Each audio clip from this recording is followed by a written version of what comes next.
Boom. Boom. What's up, everybody? I got the infamous Will Baggett on here, and I had to hit record before all the good stuff always comes before you hit record. So it's like, let's just deep dive in. But as always, before we get going, wild or funny story, what you got for everybody? Oh, I got one for you, Oh, man. yes. This was back in, had to be, oh man, my sophomore year in college. Yeah, well, actually going into my sophomore year in college. I just left Mississippi State and transferred to Ole Miss. So the ultimate Oh, traitor, man. Benedict Arnold move, the Yeah. ultimate Benedict Arnold move.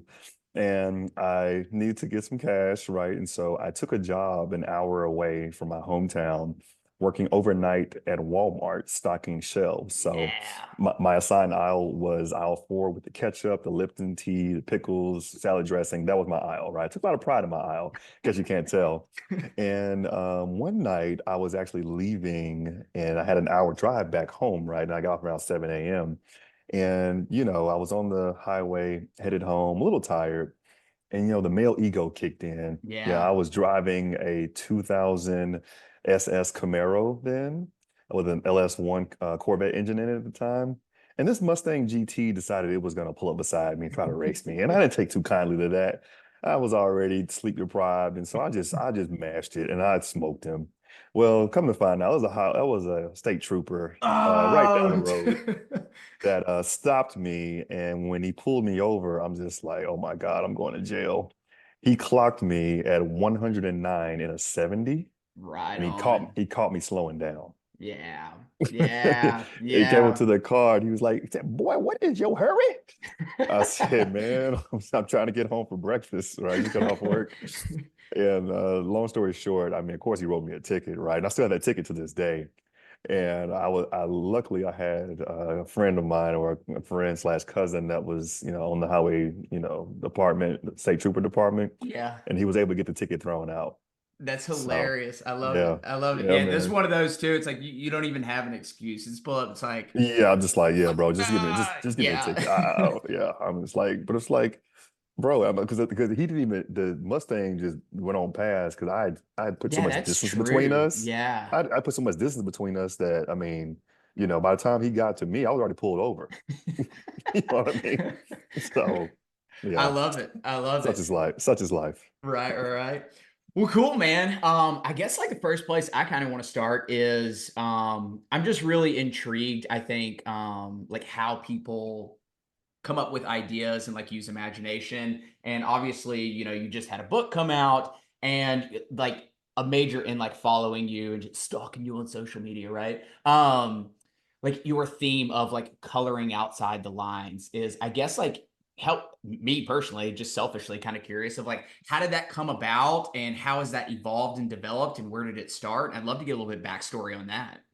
Yeah, absolutely. So, just the real story, I always talk about vulnerability as being your best ability. So, I was in a transitional period in early 2021, coming out of, a job working in sports and the pandemic, tough time for everyone, and I needed to find some work. And so I actually took a job as an associate teacher at a charter school in South Dallas. And while I was there, I came across a young man, and his name was Jalen, and he was actually in the promotional video that I released as kind of the main character.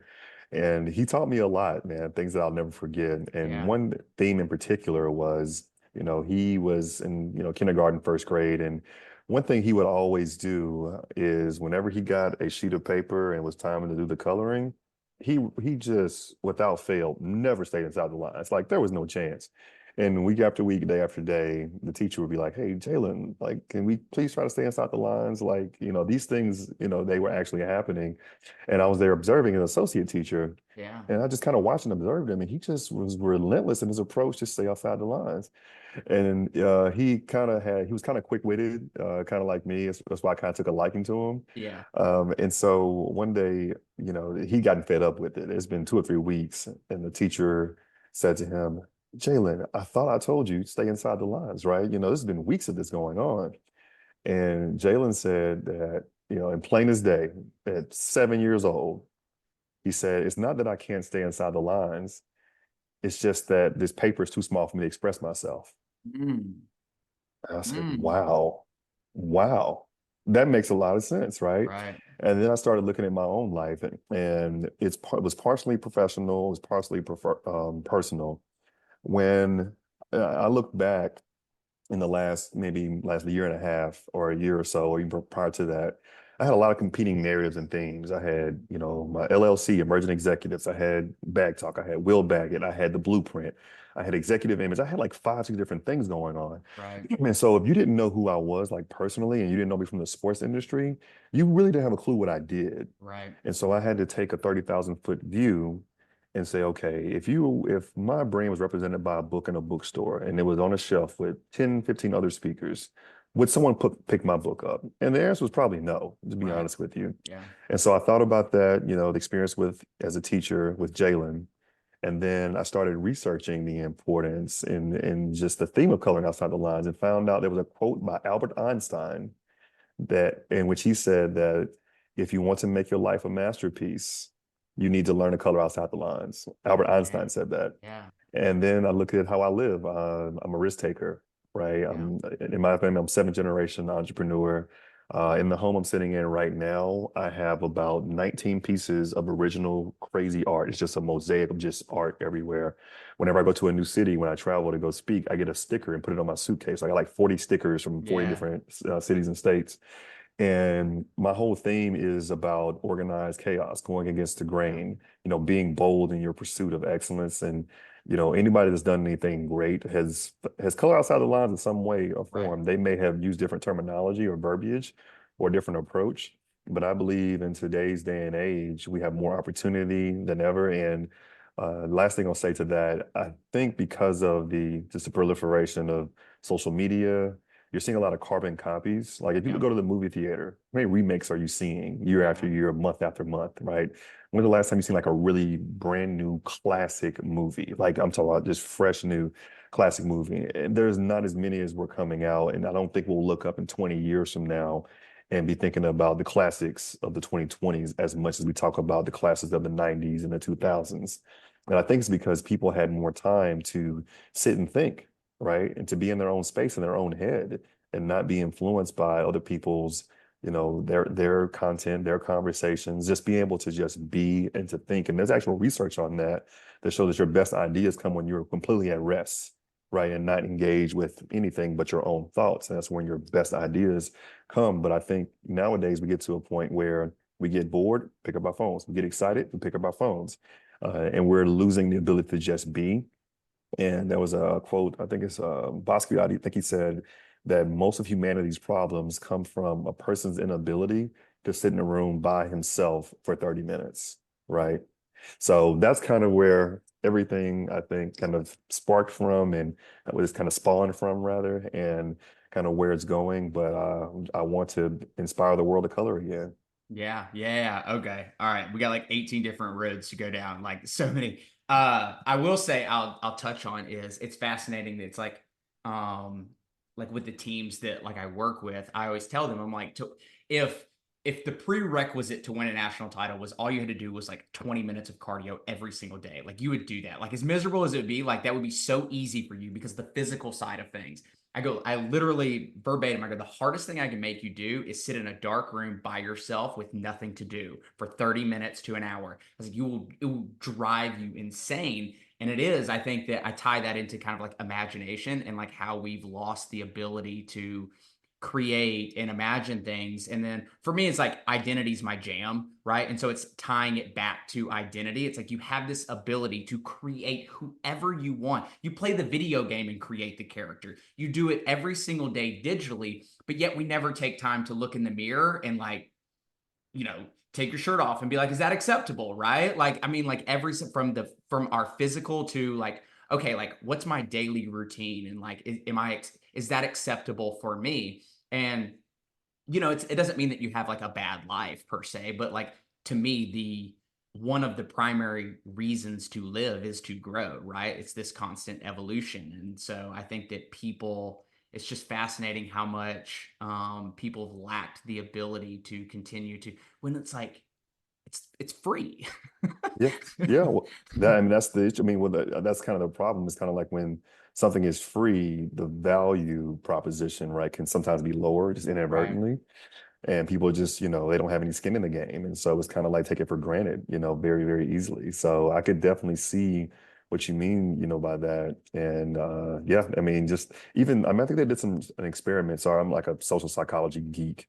And they had someone where they kind of isolated them for a couple of weeks, just completely by themselves, disconnected, no community, no connection, no phone, no nothing, no internet, no books, no nothing. And they started hallucinating. Oh, damn. You know what I mean? They Yeah. start Yeah. hallucinating. Like seriously, I mean, it's that deep. And I really truly believe, like, if we think back to when we were younger, even now we think about, the screen time, Mhm. right? And the screen time and the addiction, people have to screens, and even younger kids. When we were younger, man, you give me a cardboard box and some popping plastic paper that pops. Playing Oh with those man. yesterday. Oh man, I'm good for like 2 or 3 days, Yeah. like you said, you mentioned it. I'm dovetailing off your power of imagination. While I do like think there's a lot can be learned from the digital space and video games, there are still constraints to it. Yeah. Like you can only do what that program, that API, whatever it lets you do. You can only do that, right? And that's where I kind of draw the line of like, okay, can we truly create here, right? Can we Yeah. truly create a flip book, right? You know what I mean? Remember flip books? Yeah. You just do a little Yeah. something. Yeah. So I tie back that a lot. The power of play. I think it's so critical for success in your personal and professional life. And I think too, it's like going back to like the concept of like free is I actually made this mistake when I very first started is, like Ryan's ego kicked in and like wanted to sound super smart. And so it's like as I was getting in front of people, it's like I was making things real complex because it made me sound really smart. And that was like, it was total disconnect, right? And like I had a coach tell me, and it was like, it's like, no, no, no. It's like literally like you have to be able to speak to them on a third grade level. And so it's like, I'm like, hey, this is like, I draw third grade pictures, right, on the whiteboard, right? I'm like, hey, Mm-hmm. this is going to seem so elementary, but it's like, simple wins. And it's like, I can make this complex, but like it won't help at all. And so it's like, don't push it away because you're like, seems too easy, right? Mm-hmm. Like, and I think Mm-hmm. that's the concept of like when people hear something of like, even just getting in shape, it's not complex. No. Right. Like most things in life aren't, but we like to make them complex because we think that simple is just not the way. Yeah, I think it gives you a cop out too, right? Yeah. I think it gives you a cop Oh, out, yeah. instead of getting in shape, why I'd rather blame spoons and forks, Yeah. right? Yeah. That's a lot easier, right? Because we all know diet, exercise, it hasn't changed Right. since the beginning of time. But that's when you're talking about now you get into a conversation about discipline, and that's a whole different ball game, and the kind of how bad do you want it, and being able to tie, hey, we're talking about longevity here, Mhm. right? And the power of longevity. And if you're not taking care of yourself, just it's just not a good chance of that. So Right. I completely agree on that. I'm an extreme ownership guy. Hey, it's my fault. If it goes right or wrong, it's my fault, right? Yeah. And I think accountability is lacking a lot these days. Well, I think that's part of, I don't remember where I read this or who said it. Otherwise, I'd give them credit. But it was, I don't remember if it was talking about leadership, but the kind of the quote or the premise of it was like, you can tell how successful someone's going to be based off of how much ownership they take when things fail and how little they claim when things go well. And I was Oh, like, man, that's like absolutely. really powerful, right? Like, Hmm. because like when things go well, it's like you want to, if you're a leader, right? Like you want to push it like, no, no, no, Hmm. like they did that. And it's like, I think back to like conversations with athletes and like parents or whoever coaches are like, oh my God, thank you so much. I'm like, I don't really do anything, right? I just like, they did it, right? I just handed like the tools or the resources, but they're the ones that implemented. Hmm. I didn't do anything. And so it's Yeah. like I think the ability to your point of like extreme ownership, obviously Jocko, right? Like there's only good and bad leaders. Yeah, that's right. Yeah. I mean, you talk about extreme ownership, man. I have a sticky note on my mirror in my bathroom. I can't say it on this because this is a public show, but there's a constant reminder Yeah. to, yeah, that. Yeah. Yeah, Yeah. not Yeah. to, yeah, you know what I mean? Yeah, Yeah. so that. Yeah. Totally. Totally. Yeah. I, I think too, it's like I want to go back to kind of the concept of like coloring outside the lines is it's I was having a conversation actually recording with a coach, very intelligent, and had research. I don't remember if he did the research or if he got it from somebody else, but it was because I the my question to him was like, why do you feel like, actually, it was like, what is the number one like emotional problem you see like student athletes trying to overcome? And he was like anxiety, obviously. And then in the sports realm, he's like performance anxiety. He's like, for sure. And I was like, so why do you think that is like across the board? And he goes, I think because most people are unwilling to take risk. And he goes, one of the pieces of data he fed was the number of doctor visits for boys' broken arms was like drastically lower.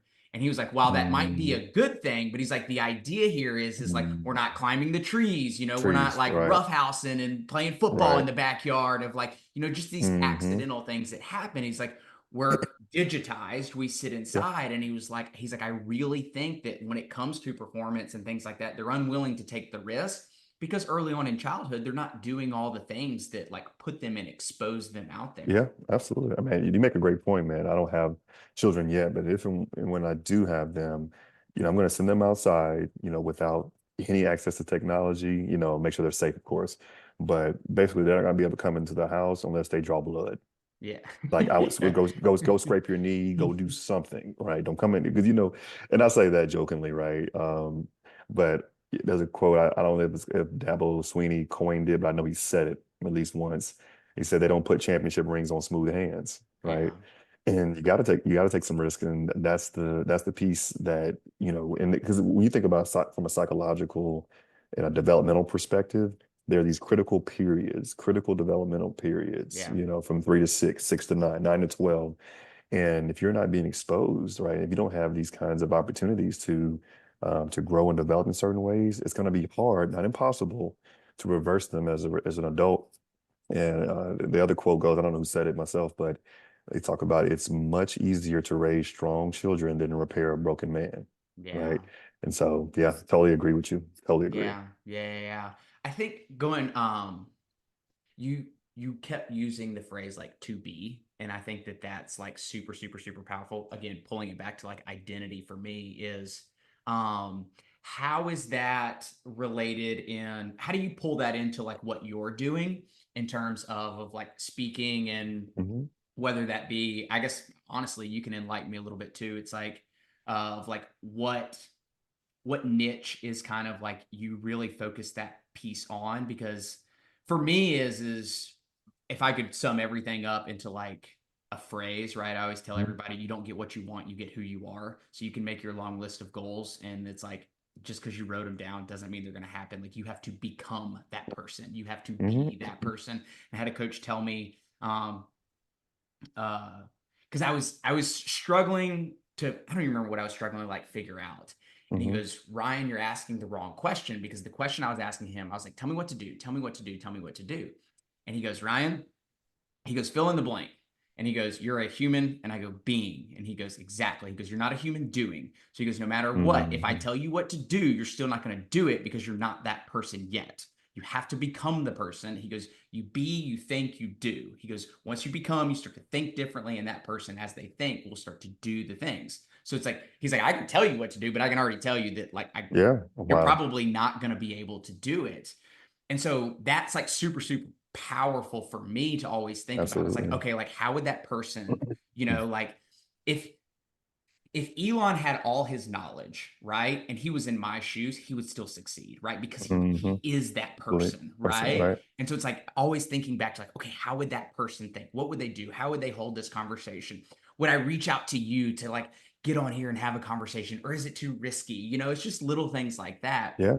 And so I guess for you, how is that tied into your message, and like who do you tie it into specifically? Yeah, absolutely. I would say the biggest thing is it's the constant question of, and it's in a way it's a conundrum of why not me, right? Why not us? Right. Because we all have the same 24 hours. It's just how we spend them. Now, some people do get a leg up, and some people, I get that, right? There's privilege that does exist, but based on just how I was raised and my upbringing, I have every available resource to me to be the best at what I do, right? And so that's kind of where the stream ownership also kind of ties in. But also years ago, I created a personal mission statement that basically goes, if I am to be all I can be, then I owe it to myself to be the best version of me. Mhm. And that's the constant reminder because, there's the quote or the saying that what you want the most, or greatness or excellence, is on the other side of I don't feel like it, right? Yeah. And Yeah. so learning to embrace that suck and doing that extra thing. I think Roger Staubach once said that there's no traffic along the second mile. And most people don't even go the first mile. And Right. especially I think in today's day and age, because where it's so focused on convenience and, whatever's the quickest, whatever's the easiest, right? But going that extra step, I think is the biggest thing. And so I think that's what the color outside the lines narrative is kind of focused on, is like, hey, if everybody's doing one thing, if everybody's going right, maybe consider going left. And Yeah. even my favorite poet, Robert Frost talked about the two roads diverging are wood. I took the road less traveled by. That's been my approach. There's been a lot of ways in which I've tried to, build my business and brand and life that are very unconventional. Like for Yeah. instance, and this is just me personally. I have a background in acting and performing arts, right? And That's super cool. and marketing. And so when it comes to how I even, market my business, there's not one speech of me available online talking for more than 5, 10 seconds. Not one, right? And I've done that purposefully, to be able to create a different level of mystique and wondering, okay, what's going on here? And it's kind of like when you go to a comedy show for like a big time Yeah. comedian, they make you put your phones in the pouches. You can't Yeah. record it, right? You got to be there. You got to be in it. You got to be in the experience. And so I'm trying to create an experience that is that's not replicable, right? Right. And so I have other tactics in which I've grown and built it, but I decided to do it a different way. And everyone told me, said, well, if you don't, post your speeches out there, you're not going to get booked. Well, I'm 7 years in, right? Yeah. And you know what I mean? And Yeah. this is my full-time job. And so part of that has been also knowing, hey, I trust me. I mean, I bet on myself. And there are people that are, that are doing it different ways, that are in, better positions. So I'm not saying my way is right. It's just my choice because I'm doing what's authentic to me Yeah. and what I embody. And I think a lot of people are seeing what worked for someone else, and while I do think you can learn from the greats, as we should take their lessons and their insights, but we should massage them and make them authentic to us. Like my mentor, Darren K. Roberts, is partly responsible for who I am today and a lot of the success I've enjoyed. But I don't want to be a second version of him. I want to be a Hmm. firsthand version of me, right? But I've definitely used a lot of his tactics and information to grow and build. And so, to answer your question about how it folds into the speech, I mean, it's a direct embodiment of how I live. Because when I get on the stage, it's not something I'm pulling out of my shorts for Yeah. 30 minutes to an hour. I'm telling you, legitimately, right? I mean, this morning I did 4 miles on my bike. I just went out, did a 1 hour workout. I have another one at 12. I have a speech at 6. You know what I mean? Like it's just, it has to be something that you actually live, because Yeah. I think what are people are able to see now more than ever is a lack of authenticity, because they're filtered, their guard is up because of the online element, and they're looking at so many faces and they're getting so many sales pitches and so many ads, to the point where their discernment and their ability to decipher has to be heightened, or they're just going to lose all your money, to be honest with you. Yeah. And so that's what I would say is the authenticity piece, but also just coming from the standpoint of, I coached for 6 years, the strength and conditioning coach, and that's where I kind of got broken, in a way, because there are people, and I'm very just frank about this. There are some people that are naturally gifted. I'm reading a book now called Range. Really good, really, really solid book. And even Malcolm Gladwell wrote about it in Blink, about people that just have a natural ability and knack and for snap judgments, and to make, just snap judgments and decision making. Elite athletes can process the game at a higher speed than anyone else. And so in thinking about that, I just wanted to be like, okay, how can I, use that in my own life? I mean, how can I speed up my processing?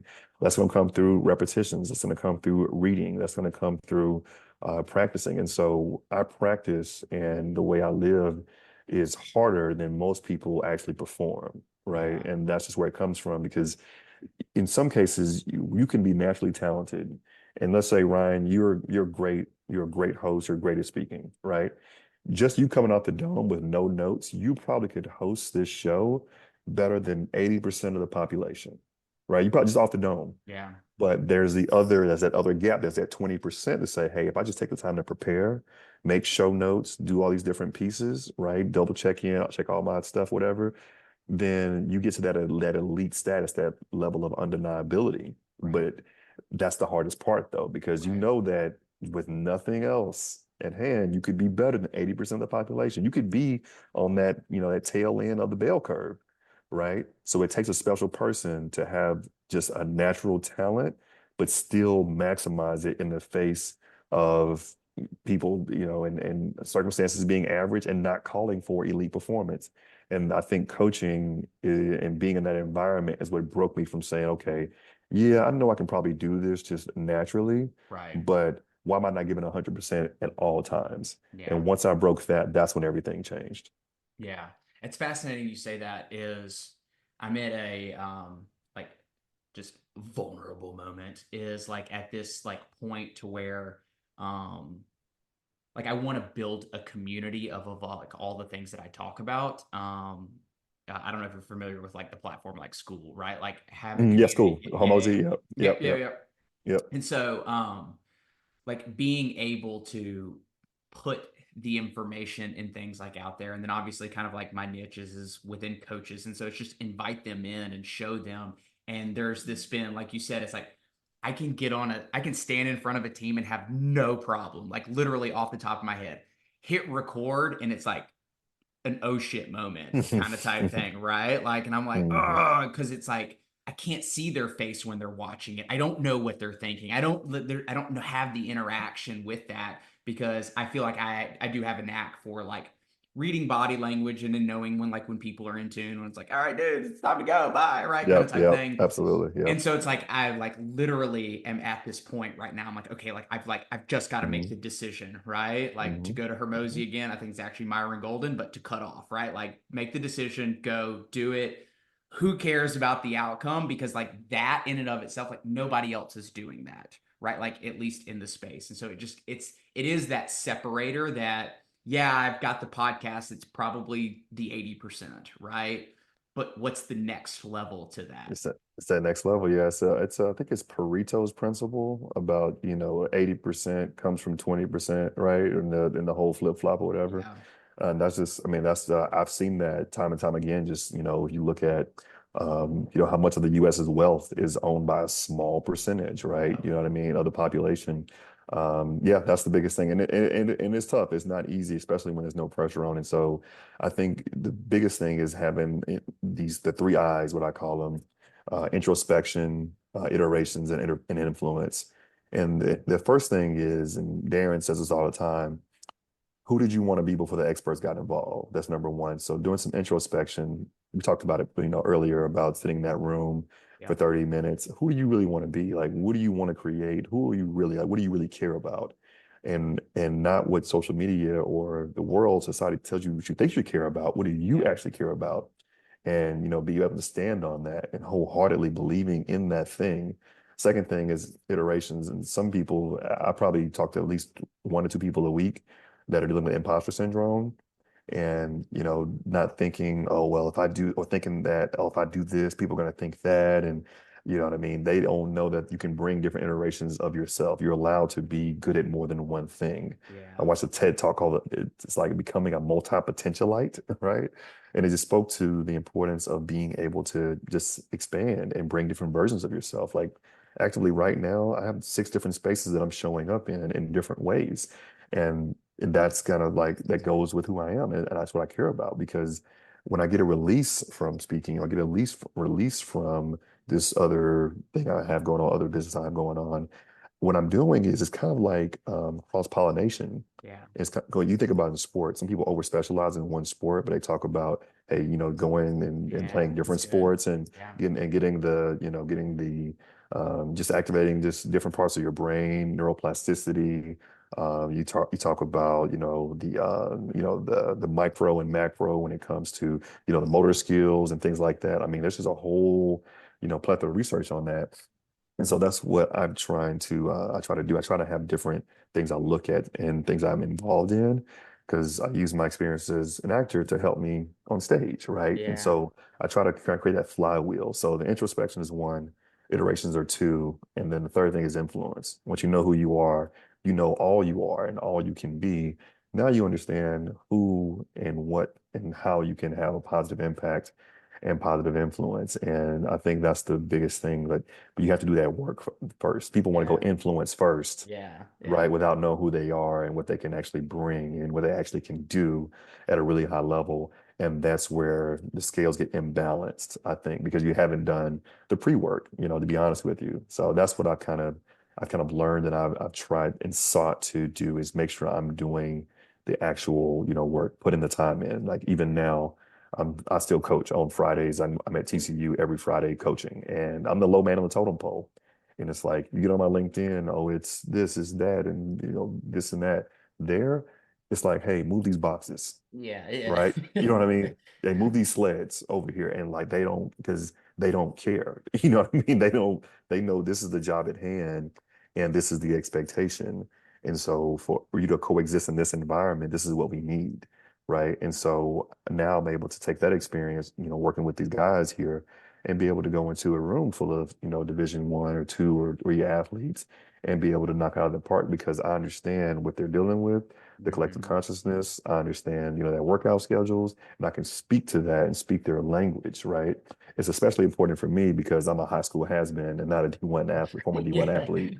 So those pieces where you immerse yourself in other environments and other opportunities can only serve to grow you in your chosen vocation or craft, in my opinion. Yeah. How did you get what called you, what pulled you into I guess speaking and serving, right? Because like you said, you Hmm. were in sports before. It sounds like you were in strength and conditioning for a while. Like what was that moment to where oh hey, I can stand in front of people. I'm good at it and I enjoy it sounds like I enjoy the behind the scenes work, working on myself so that I can show up and serve Hmm. others and influence and transform others, whatever word you want to use. Hmm. What was kind of that tipping point, that moment of hey, that's the route that I'm gonna go.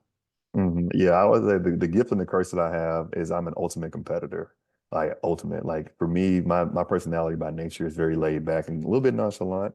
When I get on stage, I flip a switch, right? Yeah. And part of I think of the calmness and having peace of mind is just understanding where everything is. Like I know where all my stuff, I know where my bike is, I know my workout schedule, I know what my assistant's doing right now. Like so I have nothing to really worry about to be overly anxious. Right. And one of my kind of favorite acronyms is the acronym for SYSTEM, which is save yourself, stress, time, energy, and money.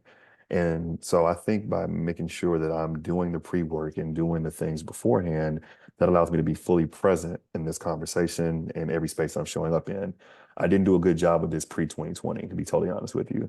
And so that was a huge push to make that happen. But to answer your question more specifically, I'll give you an example. I saw a stat yesterday in Dallas, Texas. There's 68,600 millionaires in this city alone, out of Damn. like Yeah. I feel like 6.4 million people, right? And I got to thinking about it. I was like, there's no way that 68,600 people are smarter than me. I can do Right. that. You know Yeah. what I mean? And Yeah. so I create these kind of abstract or arbitrary adversaries, like to call it. And I create it in my mind and I create this target, right, that I go after. And that's what keeps me going, because some people just wake up, it's like, okay, I'm gonna go attack and go, cut down this tree. Like that's not me. I Yeah. need to create some level of competing against myself yesterday, some type of adversary. That's how I get going, to be honest with you.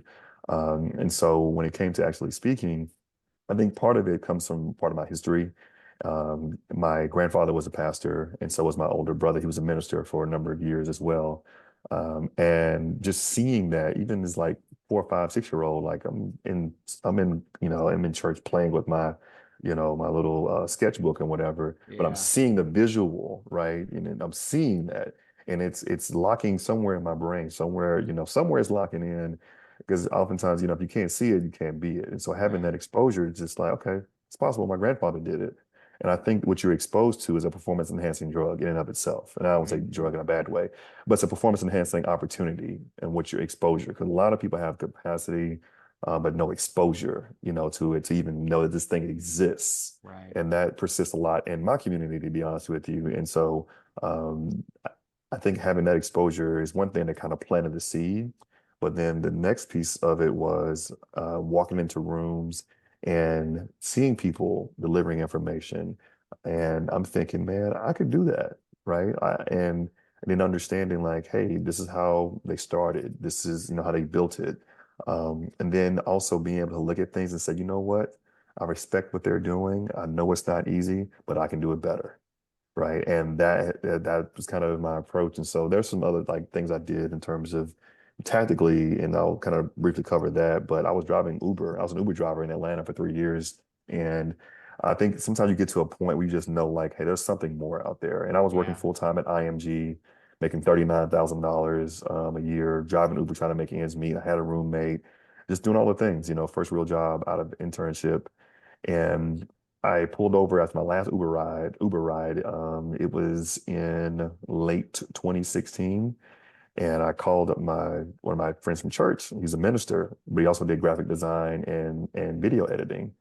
And I said, man, I've been sitting on this thing for about 3 or 4 years. I've been sitting on it, and I think I'm ready to start. And I said, I don't have any money, but I need some help getting my brand together. I got an opportunity, where I did my first book. A guy had bought some books and wanted me to come in and do a book review. And I'm thinking, how do I capitalize on this opportunity? Like Yeah. having face to face with the athletic director of the small Division 2 school. And so he marked up all my branding for me. The minister did, and just got me one sheeters and graphic templates for my slide deck, all that kind of stuff. And I said, man, when I make it, I'll take care of you. And so, long story short, went in and did the book review. After that was over and everybody left, but me and the AD, I got my backpack and I pulled out the sheet that my minister had created for me, and I slid it across the table. And I said, man, I'm working on launching this new business. I would love an opportunity to come in and work with your student athletes. And he read through. He said, man, I love it. He says, listen, we don't really have much money to pay you. I said, I'll tell you what I'll do. I'll buy 30 more books from you for $10 a piece, and that'll be your pay. I said, you got a deal. And that was my first speaking Yeah. engagement. That was my first Yeah. one, right? Yeah. And so, after that, a lot of things transpired. But, when I went back and took care of my guy from church is, he has his own church now, and he's been on auto draft for my account for 4.5 years, Oh, right? dang. You know That's what I mean? powerful. So, That's you know what I powerful. mean? So that's, I make it on my word, and the lady that took my first pictures I used for years, on the headshots and stuff, she did it for free. She also worked in my church in the media department. She was taken care of very handsomely, right, for what she did for me. And so I'm a product of people that saw something in me, believed in me, Yeah. offered their skill sets and expertise for free. But I definitely, made good on my promise to take care of them. And the rest is kind of just, history, but also learning the strategies and the tactics, positioning. I came from the sports world, so learned the inner workings of how that worked. And now I'm kind of in a relearning period because I've entered the corporate space Yeah. for the last year or so. And so relearning how to, enter that market and to grow in that market because it's way different, Yeah. from the sports market. And so that's kind of how a lot of things transpired and, and how they came about and to kind of help where we are today. Yeah. What pulled you into the sports world originally? And then what was the original draw like as you got into it and like releasing the book of like, hey, like I think I want to start this in the sports like industry. What was kind of like the inner draw to that? Yeah, yeah. I mean, I kind of did like what everybody does when they get to college. I'm gonna be a doctor, right? I'm gonna be a doctor. And I took a weed out course and got weeded out, right? Yeah. So That was finance for me. yeah, oh for sure, right? You know how it goes, man. And I honestly, after that, I was like, okay, I'll be a physical therapist. I mean, I've tried everything. I took the LSAT one time, right? You know what I mean? Like I've literally tried everything, but my heart just kept pulling me to, the sports arena. And I stumbled upon a grad assistantship at the American Football Coaches Association and did that for 2 years and just literally fell in love with it. But the thing about it, I didn't know it existed before I got there. I was just trying to get my grad school paid for at Baylor. They said they had some money. I said, let's do it. I mean, I don't care. Yeah. I was like, what's AFCA? Like, no, it's AFCA. It's not Africa. Africa. Okay, whatever. You know what I mean? Like, so I stumbled up into that, man. I fell in love with it. But even when I was there, I bought a book online. It cost me like $60. It was like the ultimate guide to career in sports by like Glenn Wong. He was at Arizona State, big time professor. And I read that thing every day for like 3 months. It was like over 450 pages. And I read it cover to freaking cover. And so even then, I was trying to get that edge because I'm like, hey, my logic was I did not play college sports. I got to do triple what everybody else did that did play to make it in this industry. And so what happened ultimately was after AFCA, I left there and went to the Chick-fil-A Peach Bowl and got an internship. And in the bowl business, and as I did also with the college football playoff, there is a lot of hurry up and wait time. And so we wouldn't have anything to do. Like we had a kickoff game in like September. We started in June. Kickoff game was in September around Labor Day. And then for the next 2 or 3 months until the bowl game came around, we didn't have anything really to do, to be honest with Yeah. you. And I got bored. But I also had thought about, man, I had some really good mentors when I was in college at AFCA and coaching. And I saw that there was just a gap in how I was prepared and how I was trained. Yeah. And rather than thinking like, oh, I'm just great and getting all egotistical, I said, let me create a guide for people that may not have good mentors, may not have people that believe in them or take them under their wing, and try to put that out to give back. And so at the Peach Bowl, I literally started writing my book right there, in like September of 2014. And that's kind of where it all started. And from there, it took me a while to finish it. I actually quit writing on it like 3 times. That's why it didn't release till 2 years later. But I had an English teacher that inspired me to write when I was in high school. Told me I was a writer. I said no, and by that back then, I'm like I'm looking like Nelly in like '04, '05, with a shirt down to my ankles and a chain down to my Right. navel. Like, Yeah. yeah, I'm like, I'm not a writer. Like, you know what I mean? I'm trying to get me a car with some big rims and loud speakers, right? But it came back around full circle, and she actually passed away about a year later after I told her I wanted her to help me with the book and help me edit it because she's the person who planted the seed 7 years prior. And when she passed away, that's when I just sprung into just action mode. I just got activated and said, I'm going to finish this book and dedicate it to a memory, which I did. That's why the second page has her favorite poem on it and dedication to her. So I think after that experience, I was like, I didn't want anything to happen to people that I cared about and loved before I did what I said I was going to do. Yeah. Right. And so that impetus, was really to Yeah. to push and to get that done. And ended up coming out a couple years later. And I think the push for a creative is always tough because we put this internal pressure on ourselves to get this out by this time. Really, no one's waiting. No one's waiting on it. You Yeah. know what I mean? Yeah. So Yeah. that's the tough part. It's like, do I like, okay, no one's waiting on it, so I really don't have to be in a rush. But also, the push to get it done and not procrastinate, it's kind of like a tug and pull and a push. And so, I had to learn how to overcome that. And again, that comes with, again, maximal effort at all times. And that was, again, a part of the training that I got when I was coaching. And I'll never forget the conversation after a workout. I was at Baylor that changed the way I saw life. It was 2013 after a workout, fall 2013. And he says, "Who are you?" He said, "What are you the best in the country at right now? Or are you the best in the country right now at your position?" And I thought about it. I'm like, man, I'm not the best at anything. I was like, man, what am I Yeah. doing? And the last thing I'll say, we had this. It was very interesting. We were black shirts. That was our thing. And so we had plain black shirts, no Nike, no nothing, because we were like low man on the totem pole. And everybody else had like Nike comeback gear. I mean, fresh. They were dripping. I'm like, they're fresh. I'm like, man. I'm like, coach, like, hey, how can I get one of those Nike shirts?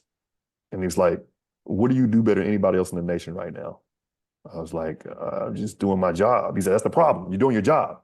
And so I found a way to create some value outside of my job. And I started washing all of the bottles out after all workouts, all 120 bottles. They had 2 tubs full of soap. I got a picture of it, 2 tubs full of soap, suds and water. And I got a scrubber and I'm on every single bottle, in it, on it, and for it. And doing that, I started cleaning out the refrigerator, weekly. And that's how I earned my Nike Combat shirt.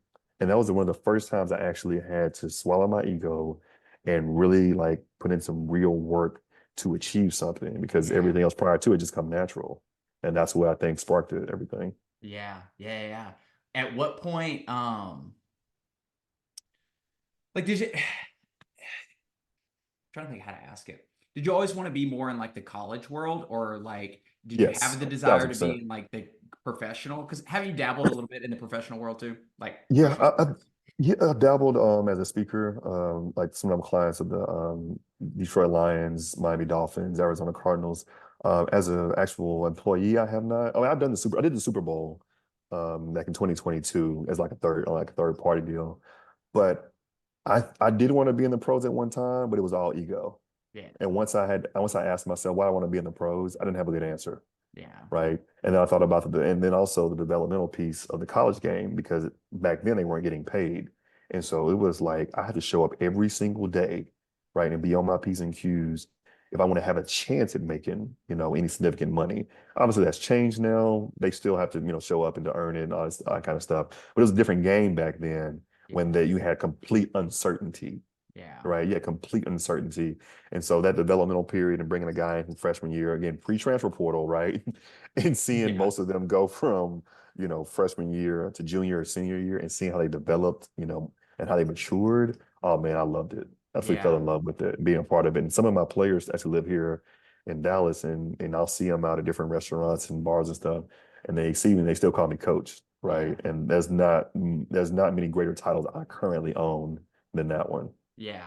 Yeah, because actually, Small World is prior to, I guess it was about a year and a half ago when I went. So I owned a strength and conditioning facility for like 12 Yeah. years. And Yeah. so that was at some point it was like I was dabbling, right? I was Yeah. like, hey, like Yeah. I'm over here in the strength world and like some of these college teams are like paying me to come out. And I was like, if I'm gonna like do this, then like Yep. I got to be a product of like what I'm saying, right? And so ended up shutting down those gyms and kind of going all in. But I think for me the reason I asked too is like obviously in the gym like had a couple pros like Hmm. you see the college kids but like a month or two out of the year when they're home for the summer it was nothing significant, so it was a lot of like middle school, high school, and I just saw like to your point of like the biggest shifts in that college age. And so it was like, hey, I'm already like got my foot in the door with a couple teams, and I was like Hmm.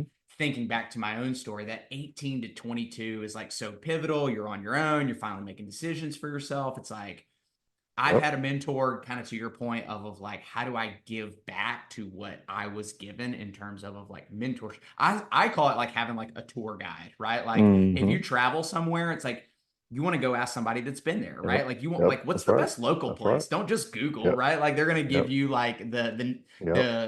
the everything place that you know Hmm. that everybody knows about versus that local. It's like, hey, that hole in the wall that like That's real the spot. sketchy, like that's the spot. That's the spot. Yep. Got the grilled cheese like you never had in your life. Yeah. Yep. Yep. Absolutely. And Yep. so I think that, yeah, like that was kind of the draw to cut off there. And so I was curious if that was like very similar for you because it was like those pivotal years of like, this is where I can really make an impact. I can really serve and I can really serve at a high level, like with this age group.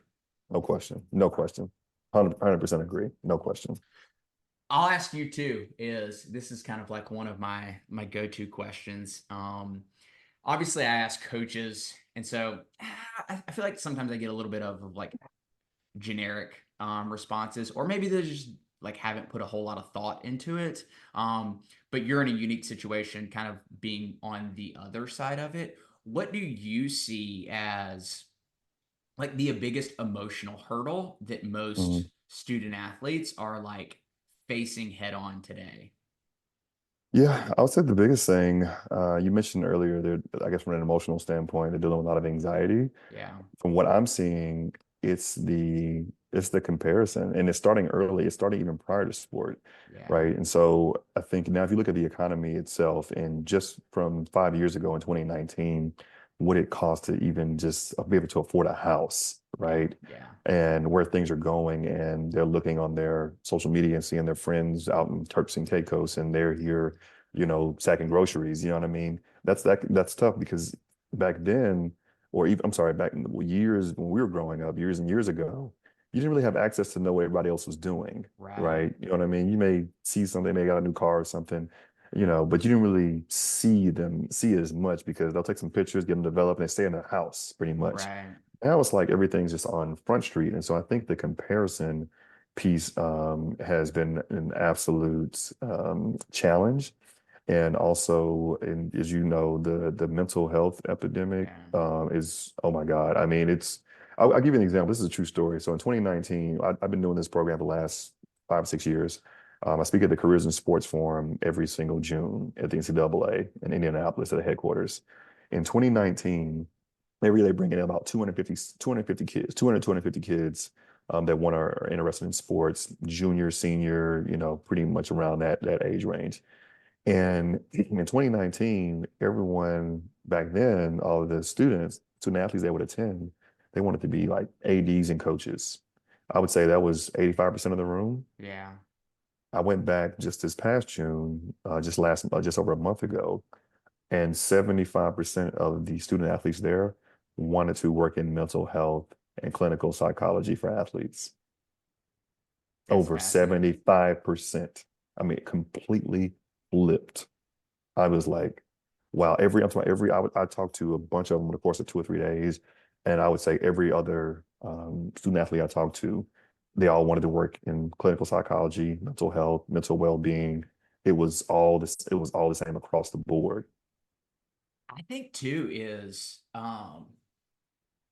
to be an elite level coach, I think that you're going to have to, like, you as that coach are going to have to do your own research and homework. And that's going to have to be part of like who you are as a coach too. Sure. Because I think that, um, especially probably assistants, right? I like label them as like their big brother, big sister. Head coach is mom and dad, right? They're Of God, course. right? They Of control the course. destiny. Of And so course. I think a lot of assistants are going to have to learn how to have those conversations versus I think a little bit right now it's like, hey, like use your resources, go talk to Susie or go talk Right, to, right. Dr. Whoever, right? Like, but I think that's going to have to become, I don't think they have to have a degree in it, but I think they have to be knowledgeable of like how to have those conversations to build elite level programs. I think that's Yeah. gonna Yeah, definitely be a new norm. I think you're right. And this is kind of like this is kind of a just I guess recency bias or the fact I went to school there. But I think Lane Kiffin was one of the first ones to make sure all of his coaches, had went through a training, Interesting. right? Yeah. In Power Five or Power Four. I'm pretty proud that they were the first school to do that, and I'm sure others have picked it up. But I do think to a degree that's going to be true because the relatability, the relationship you build with your coach is very special, right? Yeah. And so they want to be able to come to you on a few different levels and layers as opposed to just talking to, Susie, who they may not be comfortable sharing these things with because Susie may not look like him or her. Yeah. Yeah. And Totally. so I get what you're saying that there's kind of that balance of like, okay, I'm not a trained professional, right? But I can, at least have some conversation, be a listening ear and things of that sort. And so, Yeah. Yeah. How much do you think too is again because you're on the other side of the table and just very experienced in the field is obviously, and you come from the strength and conditioning world too, where like everyone's like, we want to create better young men and women, right? Like that's the hmm we're when hmm you come here to school, it's like you're gonna leave a can't man, do you're it. gonna leave a woman, right? Do you think it's real in the majority? I just don't think so. In today's day and age, I mean, it's all about the money now. Yeah, I mean, kids want to yeah, know they would get paid. I mean, yeah. so you, I don't, so do you mean like currently or you mean in the past? I guess Because it's about the both. Like, money. has it? Yeah, Yeah. yeah, Like, it's about the where bag was now. it? Yeah, Oh, it's about the bag. It's 1000% about the bag. They want the money. It's not the facilities and the arms race it used to be. And okay, Oregon, I love these facilities. This is beautiful, but how much am I gonna get paid? yeah, Right? I can't put this in the bank. You know what I mean? yeah. So I would say that's the biggest thing. The money thing is the number one conversation. It's not even a question about it. It's no ifs and buts about it. I think in the past, I think you did have this is my honest opinion, unpopular opinion. Some of the guys that made it to the top of the pecking order didn't care as much, Oh, right? I totally Yeah, agree. and Yeah, I'm going to say this, and may ruffle some feathers, but I really don't care. Um, there are a lot of people who look like me that will never get head coaching opportunities, but are relied on to bring the recruits in, yeah, yeah. right? Totally. right? But they'll never get a head coaching opportunity. They're just looked at maybe as just the relatable face or the person that looks like what we're trying to get this DB. You look like the DB, so come in and be a coach, right? Yeah. And we'll kind of take it from there. So and I think, and it does. This is not in any way saying that is anybody, right? It's not determined. Your race is not determined what you care about a person, Right. right? It's not determined, right? There's people that look like me that I love, people that look like me that I can't stand, right? And then Yeah. vice versa, you know. But I have seen it time and time again where there are a lot of talented people that look like me that don't get the same opportunities, but they're bringing in these recruits time after time. Now, you could say now in fairness that with the money conversation, only color matters is green now, Yeah. right? Somebody could say that, and I'd have to agree with them. But I think you're talking about yesteryear and pre NIL. I think that was a huge kind of topic of conversation where guys were getting passed over despite their recruiting prowess. And so I do think that wasn't the best thing to happen. We saw stuff that happened in Arizona basketball and things like that years and years ago. But I do think, and I know there are some guys out there that truly, truly care. But it kind of, if I'm flipping it to a different narrative, it's like the difference between an introvert and an extrovert, Yeah. right? An introvert may have the answers, but the extrovert seems to have the answer, and they'll get Yeah. more opportunities and get promoted quicker because they're more outgoing, more gregarious, or whatever it is. And so I kind of liken it to that from an analogy standpoint. Is that yeah, you can, you're good enough to play here, but you can't do X here, or you can't be a head coach here, or you can't, you know what I mean? It's kind of like that ceiling you run into. And so I think I think a few things, take out the money conversation, are going to be just culturally based. And I think a couple of them are going to be personality based, Yeah. versus introversion and extroversion that prevent people that are very caring from getting to that next level. And I say this as a business owner, speaking out the other side of my mouth, if you're always working in the business, you can't work on the business. And Yeah. so if they see you as the guy that's, always holding shop, every day and every other day, and guys always in your office hanging out, chilling and stuff, they may not see you as a CEO that can run a program because you're too far in the weeds, Yeah. right? And so it's kind of like a catch 22, if you will. That's my opinion. Yeah. That's how I feel. Yeah. That's how I feel. I love it. Take I it or told leave y'all. it. Yeah, Yeah. yeah, yeah. I mean, it needs to be said. I mean, there's too much dancing, and people don't want to speak the truth, and we all have lived experiences. And I think it's important for us to understand what it looks like across the aisle. With the next person maybe thinking their experience, what they see, because I always say that you may not be able to relate, but you can always empathize, Yeah. right? And empathize comes through learning vulnerability and having conversation and immersing yourself in that person's shoes. And so, yeah, that's kind of been my experience. Doesn't mean it's the only experience, but that's been my experience. Yeah. And I think too is it makes me think of like personally too of like within the care and connection is like making sure like not everything's like black and white. Like there is a spectrum, That's true. right? And so it's That's like that's kind of true. like how you said is like you're cool, calm, and collective like 80% of the time. But like the other 20%, like when the lights come on, it's like I'm a whole different human being. And I think that's been this past year like a big because like I am wild, loud, obnoxious. Like they're like, are you like this all the time? I'm like, ask my wife, right? Like, Yeah, it's like, lit. but I've had to learn that like that doesn't reel everyone in. And if I want to continue to expand and grow, it's like I have to know like when to like shift down that spectrum of like okay, 37 F bombs in the middle of that was Yeah, probably a we're lot for not this right, crowd, right? right. Like Yeah, right. Yeah, yeah, yeah. Yeah. and so I think that like because I think that boils down to or pulling it back to like care and connection is I can think of there's an athlete on a team involved with that's like like you wouldn't even know that they're in the room Hmm. like if you didn't go have a conversation with them just That's right. very to themselves like probably one of the hardest workers like I've like ever been around like when it comes to like athletics and stuff like that Absolutely.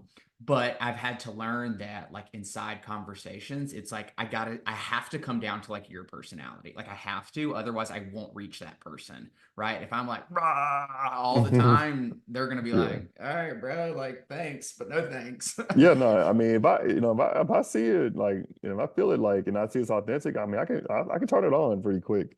You know what I mean? It's just a matter of, time and place. Also, this workout I did this morning kind of kicked my butt a little bit, so I'm kind of a little, Yeah. kind of a little extra mellow. Yeah. But yeah, when I'm coaching, man, and it's Fast Friday and it's fourth quarter, and we got the bars up and the music blasting. Oh man, I mean, we're going at it. It's the F bombs, it's everything. Yeah. Everything is coming out at that point in Yeah. time. And we always got the coaching point that says if your chili is not hot when you walk in this door, you will be asked to leave. I love it. That's Yeah, good. no, That's yeah, good. Yeah. yeah. All So right, last question.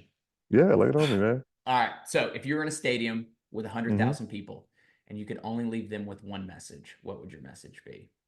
If I was in the stadium, I'm gonna repeat the question so I can think about the question. Yeah. Yeah, if I was in a Buy me stadium some time. with 100,000 people, are they sitting or standing? Both. Okay, sitting and standing. And I gotta leave them like what, like a one-liner? It's kind of one quote, one message or It whatever. could be a one liner or it could be like an over. I've had people, it's kind of like always like my ending of like what's, like for me, it's like I would say my one liner and then I would go down the rabbit hole. Like you don't get what you want, you Hmm. get who you are. It's about being a Hmm. human being. And like I would kind of go down that route. Like that would probably Hmm. be a little bit of my Hmm. message. Yeah. Yeah, what was Yeah. yours? Yeah, mine would be it's a story I heard. They said that during the California Gold Rush, more people made money selling shovels than the ones looking for gold. Oh, yeah, I have Right? heard that. Yeah. Yeah. So in one of those stories, and it's a little bit of folklore, but I love the story.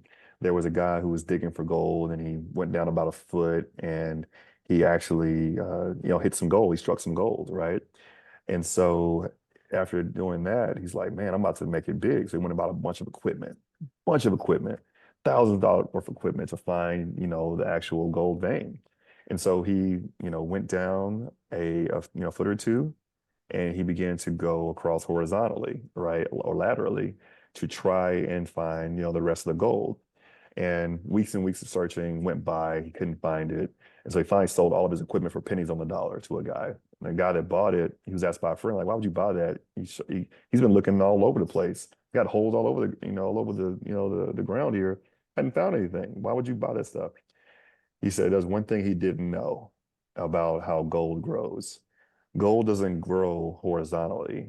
Gold grows in a vein that goes vertically. So if he had just came in from a different side or just went deeper and went down diagonally and continued to go downward and attack it from the side, he would have hit the gold vein. Mm, And I think what that speaks to is sometimes you have to take some steps back in life, right? You have to dig down and go deep and, kind of get in the trenches a little bit, get your hands dirty a little bit to really, strike gold and to get to where you ultimately want to be. So they talk about and I kind of analogize it or analogize whatever it is. I kind of tie it to the stock market. They talk about buy the dip, right? Because what goes down is going to come back up eventually.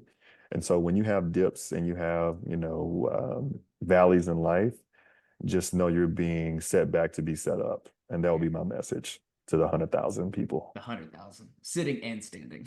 sitting and standing. Absolutely. Dude, So I love. sell shovels, baby, Yeah. sell shovels. Well, and I think too is like it goes back to what you said earlier. It makes me think of like you have to go deep within yourself before like you go for the influence, right? Like you gotta do the work internally. I gotta go deep inside yourself before you start to like really like see the results. Last thing I like tie it to actually my coach. I don't think he'd care if I tell the story. Is like very very very smart now, a very successful like business owner and coaching program, whatever you want to call it, but at a Yeah. time is dark place and he hired a coach and like everyone he like interviewed four or five and they Mhm. were all selling him on like funnels and marketing and like Yeah, yeah, copy and everything. I just like I don't think that's it. And he came across a coach and she was just like I know that there's greatness inside of you and I will pull greatness out of you like if you make the decisions like work. And he was like that was it. And so yeah. anyways, he had $8,000 to his name. she said, he's like, great, how much is it? She goes, I'm $60,000. And he was like, what? Like, and he was like, okay, like got off the phone, called back 15 minutes later, and was like, do you take a payment plan? She's like, yep. She's like, we can do 5 grand a month, but I need 5,000 today. And so he ended up paying her the $5,000. Hmm. And long story short is he was like, I had, 3 grand to my name left over. And so he's like, I had no choice but to listen to every single thing that she said. And he goes, if you had told me that she was gonna like do all this inner work on me and figure out who I was as like a human Hmm. being. And he goes 28 days later, he goes, I was selling the exact same thing that I had not made any money on. And he goes, I made $150,000 in a day. And so Wow. he was just like, it was Wow. literally the Wow. same thing. He's like, but Wow. I changed. And he was like, so to his, whoa, hey, fireworks. Yeah. To, to his point of like, in your point is like, that's just another example of a person that like, they're selling the same thing, whatever. But like when you change as a human being, like everything else shifts for you. So I I love love it, this. man. I love it. I mean, and the best investment you can make is making yourself, and my favorite speaker, Jim Rohn, always says it, don't wish it was easier, wish you were better. Yeah, I love old So, Jim. That yeah. that, that old voice just like on the Yes, sir. chalkboard. Yes, sir, baby. Going to work, man. Absolutely. I love it, brother. I love it. Well, cool, man. I appreciate it. Yeah, Thank you for the opportunity, man. This was absolute amazing conversation. Your I loved it. preparation, energy, the flow, outstanding. First class all the way. I appreciate it. Appreciate it. Until next time, everybody. Peace.